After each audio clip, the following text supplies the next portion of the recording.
Palavra da Verdade, a exposição bíblica com Hernandes Dias Lopes.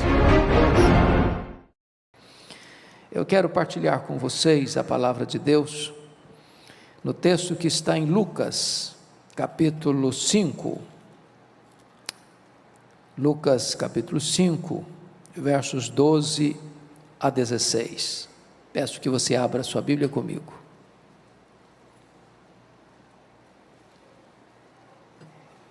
Lucas 5, 12 a 16. Aconteceu que, estando Jesus numa das cidades, veio à sua presença um homem coberto de lepra. Ao ver a Jesus, prostrando-se com o rosto em terra, suplicou-lhe: Senhor, se quiseres, podes purificar-me. E ele, estendendo a mão, tocou-lhe, dizendo: Quero, fica limpo. E no mesmo instante lhe desapareceu a lepra. Ordenou-lhe Jesus que a ninguém o dissesse. Mas vai, disse ele, mostra-te ao sacerdote e oferece pela tua purificação o sacrifício que Moisés determinou, para servir de testemunho ao povo. Porém, o que se dizia a seu respeito cada vez se divulgava, cada vez mais, e grandes multidões afluíam para o ouvirem e serem curadas de suas enfermidades. Jesus, porém, se retirava para lugares solitários e orava. Eu quero pensar com vocês sobre o tema: nunca perca a esperança. Nunca perca a esperança. Irmãos, esse texto relata este episódio da cura deste homem leproso. Nós não sabemos precisar exatamente quem é esse homem, a Bíblia não dá o nome dele. Nós não temos com muita segurança o local onde ele foi curado. Mateus relata esse texto dizendo que foi logo que Jesus desceu do monte onde pregou o conhecido Sermão do Monte. Mas esse homem aqui é a maquete da desesperança, da tragédia. Vocês bem sabem que naquela época a doença mais temida, mais perigosa, era a doença chamada de lepra. Havia muitas doenças de pele chamadas de lepra, algumas curáveis, outras incuráveis.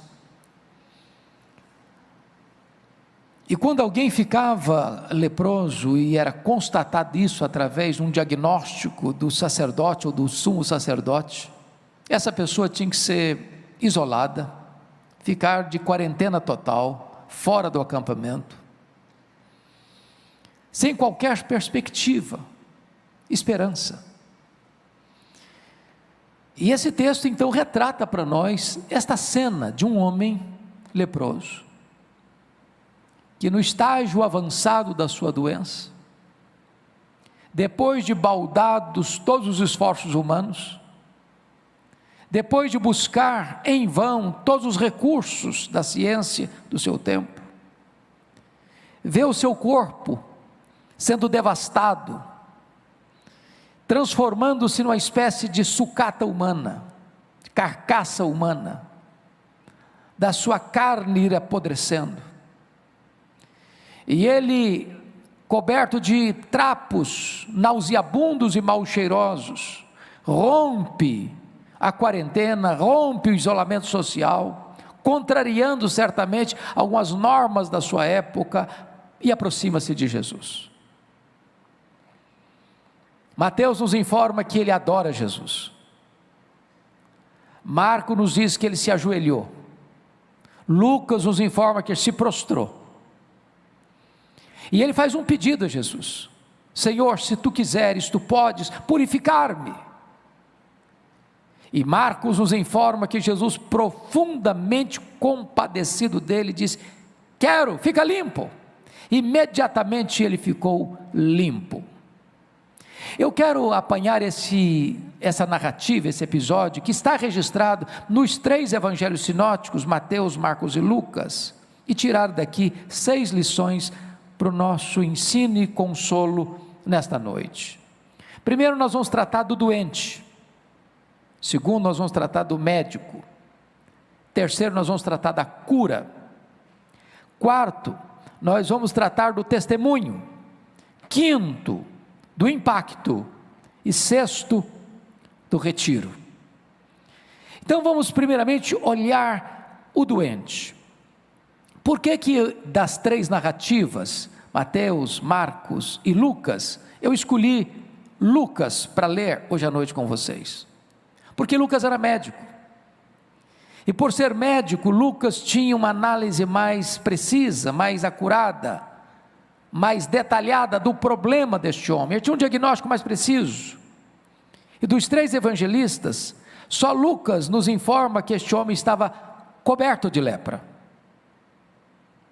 Uma coisa é estar leproso, outra coisa é estar coberto de lepra. Isso significa que este homem estava no estágio mais avançado da doença. E significa que este homem estava com o seu corpo completamente tomado pela doença. E significa que este homem tinha partes do seu corpo já devastadas pela doença, as cartilagens carcomidas, talvez o nariz, as orelhas, os lábios. Este homem estava deformado. Este homem é uma espécie de aborto vivo. Esse homem estava completamente arruinado pela sua situação adversa, e vocês sabem que na época a lepra não era apenas uma doença sem cura nesse caso, mas era uma doença que também impunha segregação.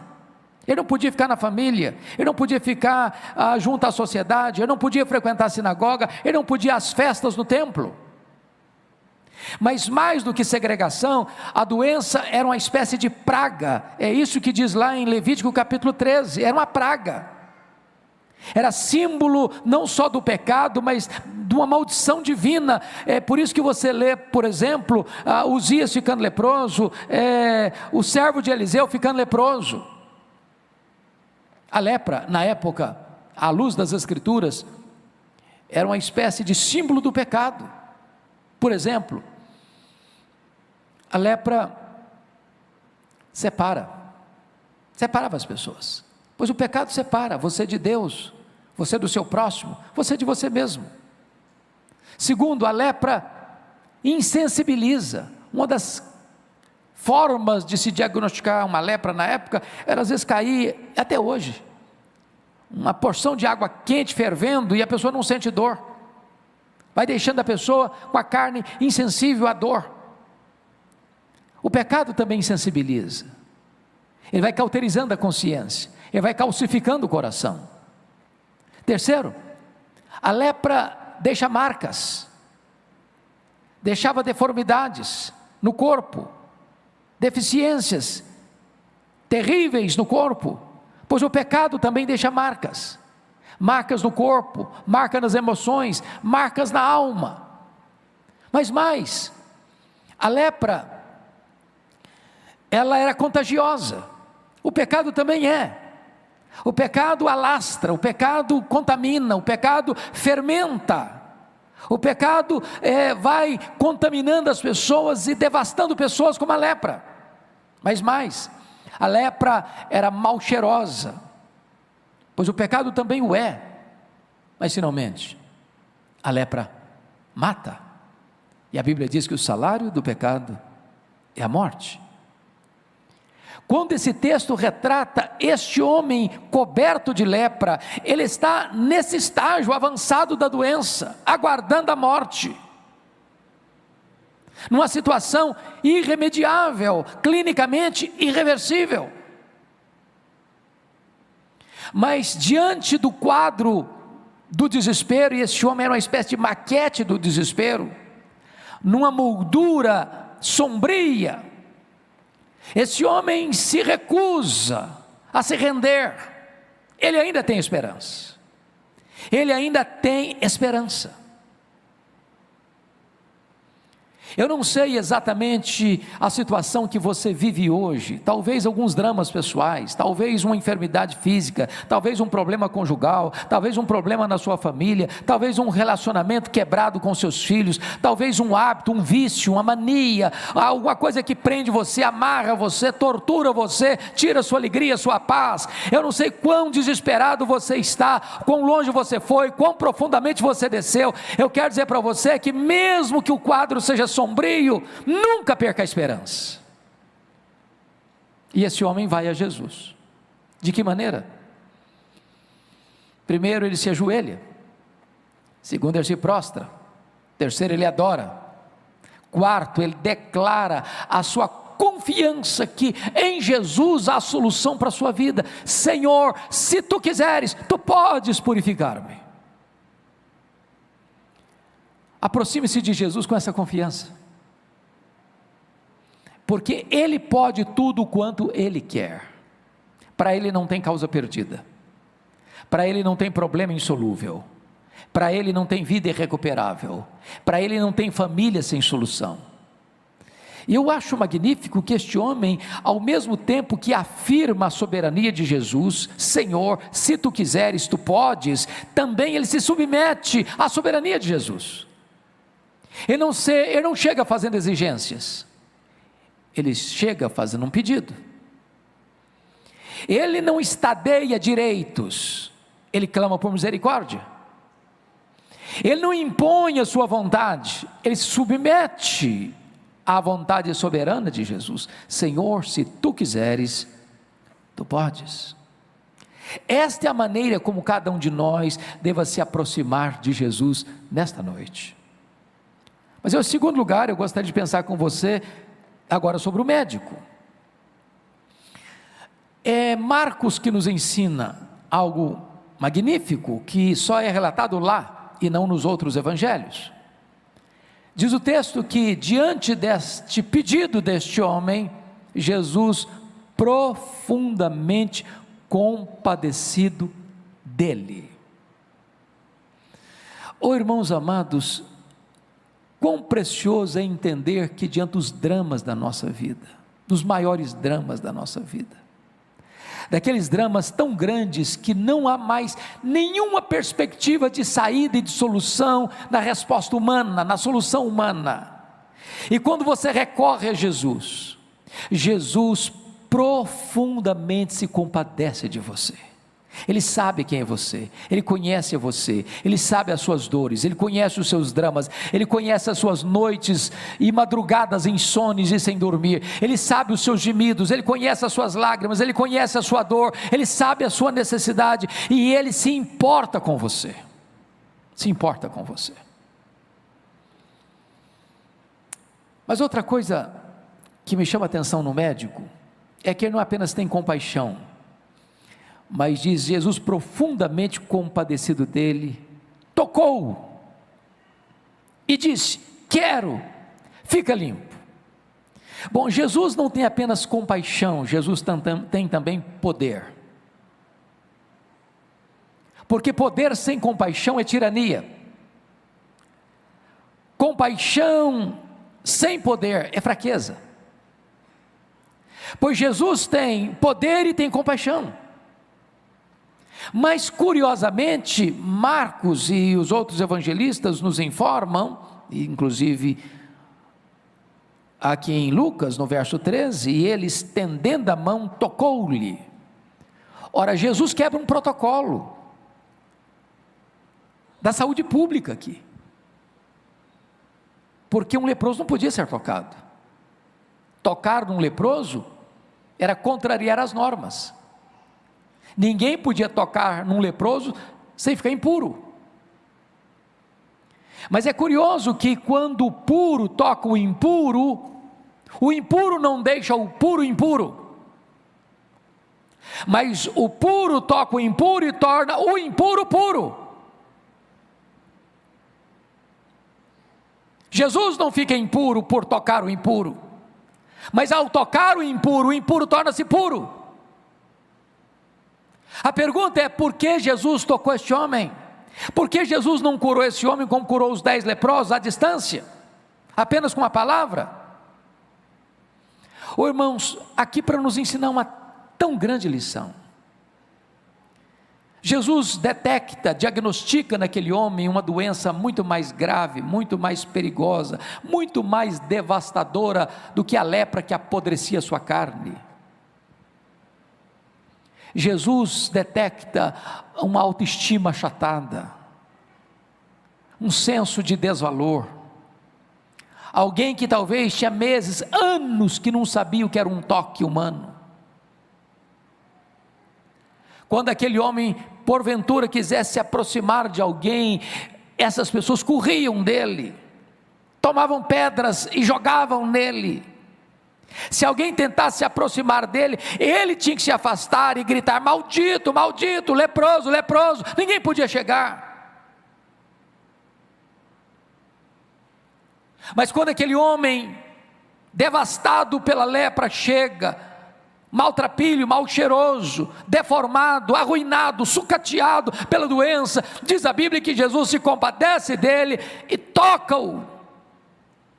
Mas vale destacar que a palavra tocar aqui na língua grega não é encostar, não é botar o dedo ou a mão assim com milindre, com reservas, como tantas vezes hoje nós nos cumprimentamos com um soquinho na mão e querendo encostar o menos possível. A palavra tocar aqui significa cingir, significa abraçar. Imagine você, Jesus abraçando aquele homem, com a carne apodrecendo, com o corpo deformado, com as cartilagens arruinadas.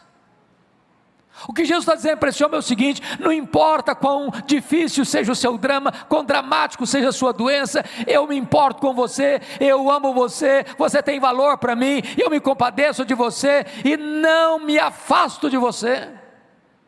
Que médico maravilhoso nós temos em Jesus. Mas Jesus depois disso disse: quero, fica limpo. Eu quero dizer para você que Jesus tem todo o poder. Poder sobre as leis da natureza, poder sobre os demônios, poder sobre as doenças, poder sobre a morte. Ele tem todo o poder nos céus e na terra. Não importa qual a luta que você esteja atravessando, nesta noite, Jesus pode ser o seu médico e restaurar a sua sorte. Mas a terceira coisa que eu chamo a sua atenção no texto: primeiro é o doente, segundo é o médico, terceiro é a cura. Olha comigo aí, versículo de número 13. Quando Jesus disse: quero, fica limpo, está escrito, e no mesmo instante lhe desapareceu a lepra. As curas que Jesus realizou, irmãos, não foram curas subjetivas, mas curas objetivas e verificáveis. Por exemplo, quando Jesus cura aquele paralítico de Betesda, ele estava há 38 anos paralítico. Bom, nós temos irmãos da medicina aqui conosco, e pessoas ilustradas e informadas, e você sabe que se uma pessoa fica num leito 38 anos, ainda que ele receba uma cura imediata, ele precisa fazer longas sessões de fisioterapia para poder andar. Mas quando Jesus cura aquele homem, imediatamente ele se levanta, ele anda e carrega o seu leito, vai para casa.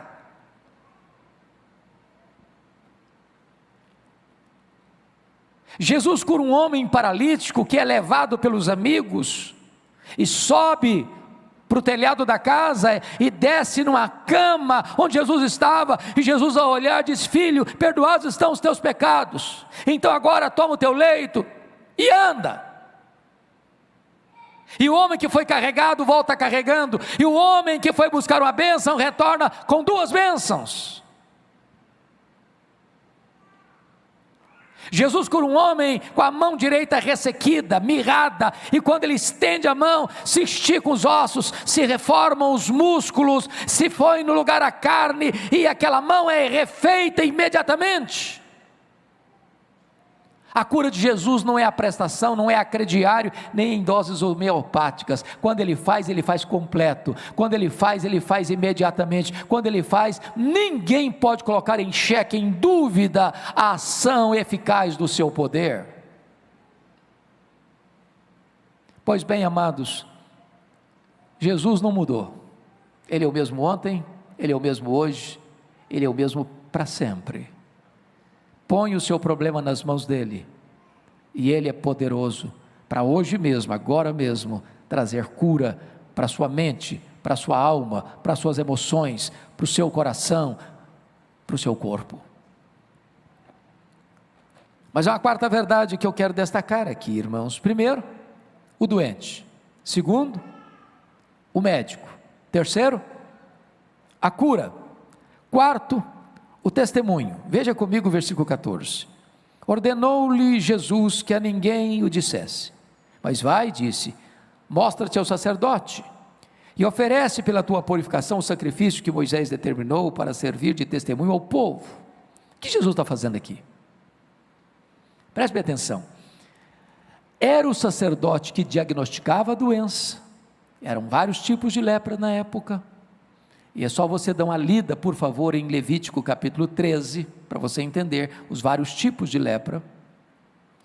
E era o sacerdote, a autoridade sanitária competente, com autoridade, com autonomia, para declarar alguém curado e devolver este alguém ao convívio da família e da sociedade. Quando Jesus ordena este homem a não falar nada para ninguém, a não retornar para sua casa, mas ir ao sacerdote, primeiro, Jesus está protegendo esse homem. Pense comigo se ele saísse dali imediatamente, corresse para casa pulando de alegria, dizendo, estou curado, estou curado, estou curado. Sabe o que aconteceria? Sua família correria dele, sua esposa não abraçaria, seus filhos fugiriam dele, seus amigos não encontrariam com ele.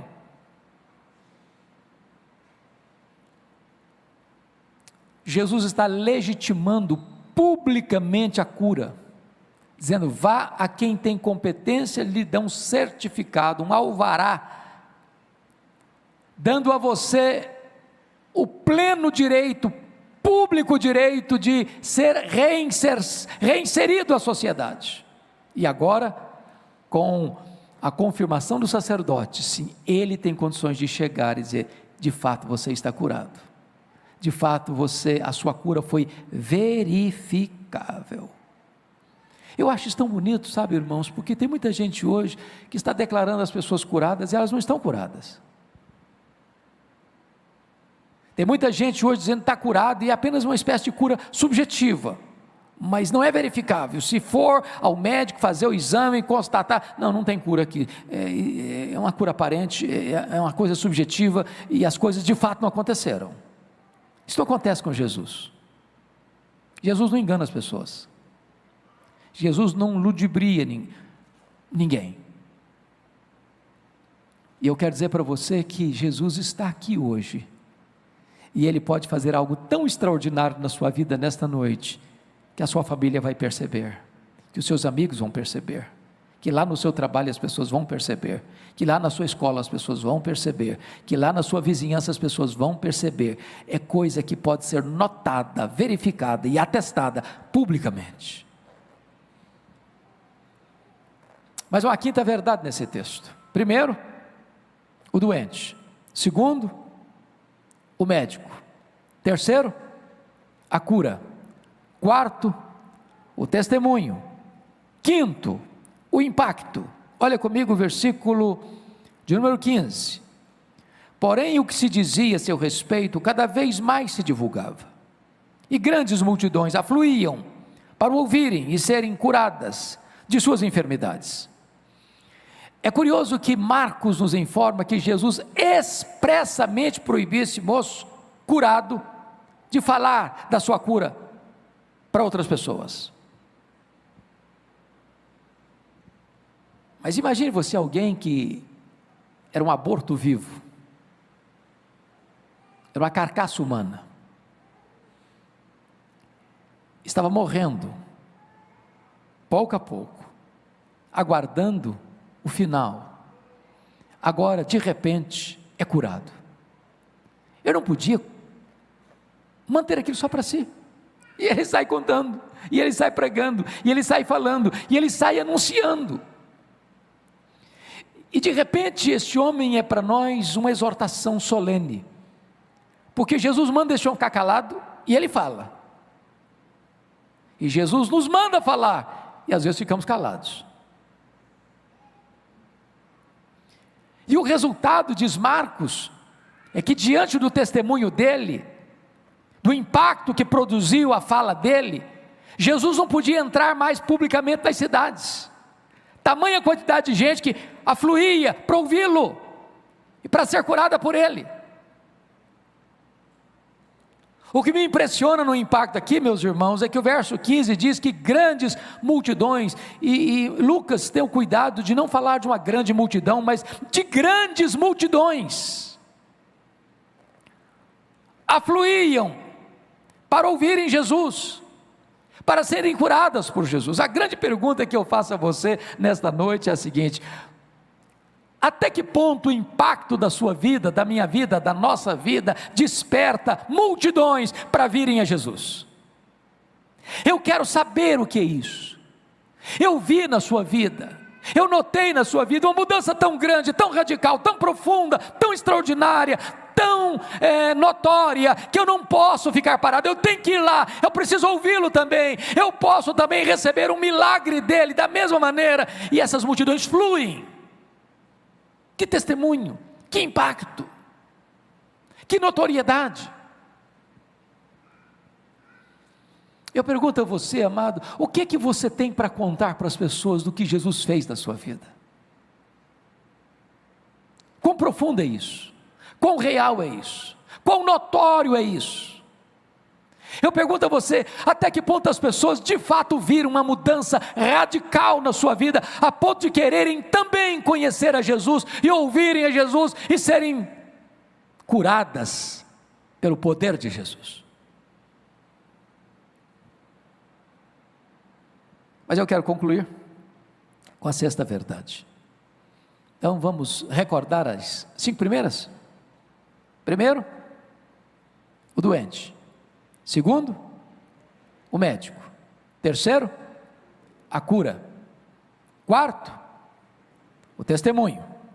Quinto, o impacto. Sexto e último lugar, o retiro. Olha o verso 16 comigo.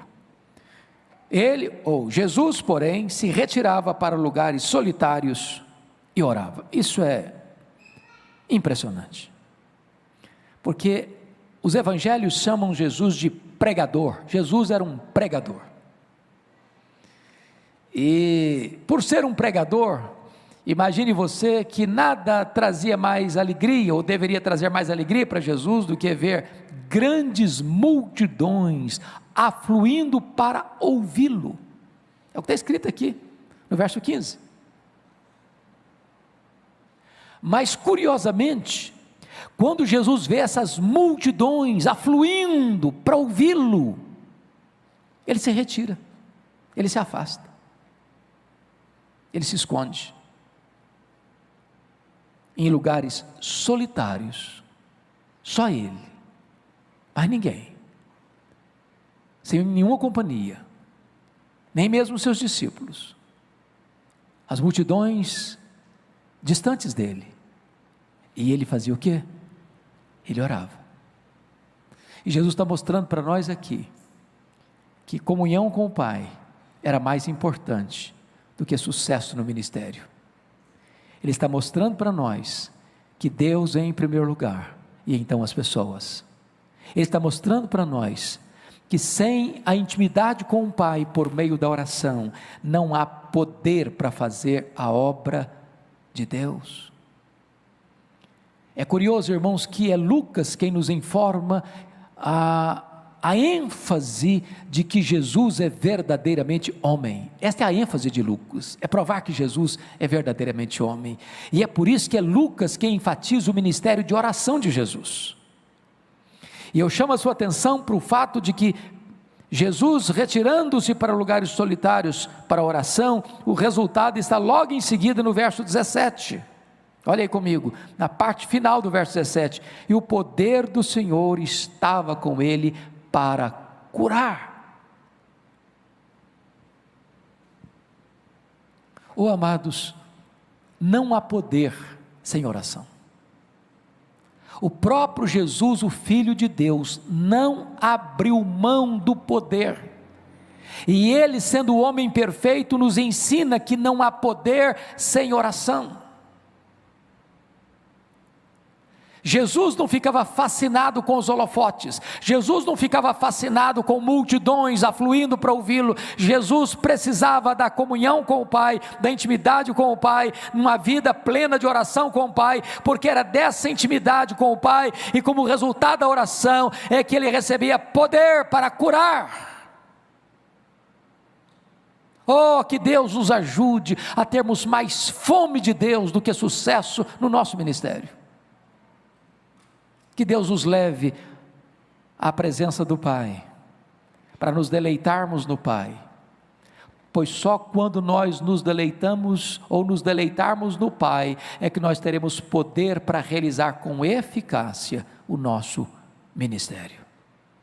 Que Deus nos ajude, que Deus nos abençoe, que Deus nos anime, para que venhamos a Jesus, com as nossas lutas, com as nossas enfermidades, com as nossas crises, com as nossas dores, sabendo que Ele é todo poderoso e também compassivo, sabendo que ainda que as pessoas fujam de nós, Ele nos abraça, sabendo que aquilo que os homens não podem fazer por nós, Ele pode e faz, sabendo que quando Ele nos toca, a cura da nossa alma, o perdão dos nossos pecados, os nossos dramas são resolvidos imediatamente, e aquilo que Ele faz em nós, não é algo subjetivo, escondido, é algo notório, público, que pode ser atestado e verificado,